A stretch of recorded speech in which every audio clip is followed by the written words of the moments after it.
അപ്പോൾ നമുക്കിന്നൊരു നത്തോലി റോസ്റ്റ് ഉണ്ടാക്കാം. അപ്പോൾ അതിന് വേണ്ടിയിട്ട് കുറച്ച് എണ്ണ ചൂടാക്കാൻ വെച്ചിട്ടുണ്ട്. ഇതിലോട്ട് നമുക്ക് കുറച്ച് ചെറിയ ജീരകം ഇട്ട് കൊടുക്കാം. പിന്നെ കുറച്ച് കറിവേപ്പില,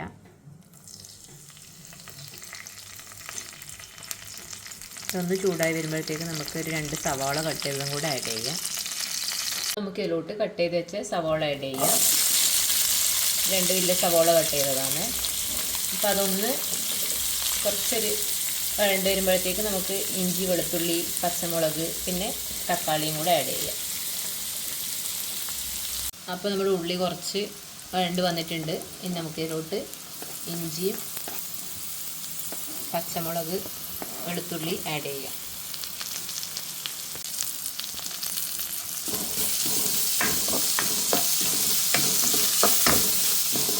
ഇനി നമുക്ക് ഇതിലോട്ട് തക്കാളി ആഡ് ചെയ്യാം.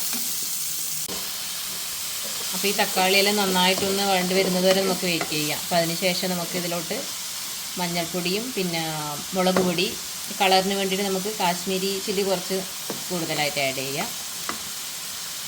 അപ്പോൾ ഇത് നത്തോലിയാണ് കിട്ടിയത്. അപ്പോൾ ഇത് നന്നായിട്ട് ക്ലീൻ ചെയ്ത് ഇത് വാല് കളയലില്ല, ഇത് ചെറിയ മീനല്ലേ. അപ്പോൾ ഇതിൻ്റെ തലയെല്ലാം കട്ട് ചെയ്ത് എല്ലാം ക്ലീനാക്കി വെച്ചിട്ടുണ്ട്. അപ്പോൾ ഇത് റോസ്റ്റാക്കി നല്ല ടേസ്റ്റ് ആയിരിക്കും.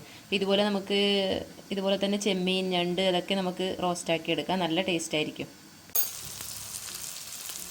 അപ്പോൾ നമ്മുടെ തക്കാളി നന്നായിട്ട് വഴണ്ട് വന്നിട്ടുണ്ട്. പിന്നെ ഇതിലൂടെ നമുക്ക് മസാലപ്പൊടികൾ ആഡ് ചെയ്യാം.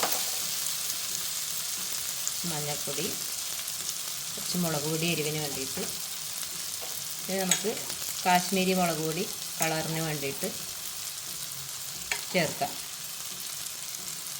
നമുക്ക് കുറച്ച് ഉലുവപ്പൊടിയും കൂടെ ചേർക്കാം. നമുക്ക് ഇതിലോട്ട് ആവശ്യത്തിനുള്ള ഉപ്പും ചേർത്തിട്ട് ജസ്റ്റ് ഒന്ന് മിക്സ് ചെയ്തെടുക്കാം.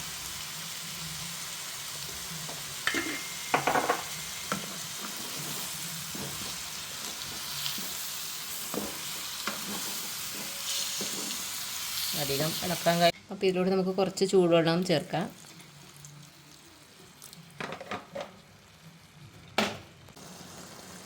നമുക്ക് കുറച്ച് എണ്ണ നിരക്കാം. ഒരു ടേസ്റ്റി ആയിട്ടുള്ള നത്തോലി റോസ്റ്റ് ഇവിടെ റെഡി ആയിട്ടുണ്ട്. ഇപ്പോൾ നമുക്ക് കുറച്ച് കറിവേപ്പിലയും കൂടെ ചേർക്കാം ഇതിൽ. അപ്പോൾ നമുക്ക് ചോറിൻ്റെ കൂടെ കഴിക്കാം.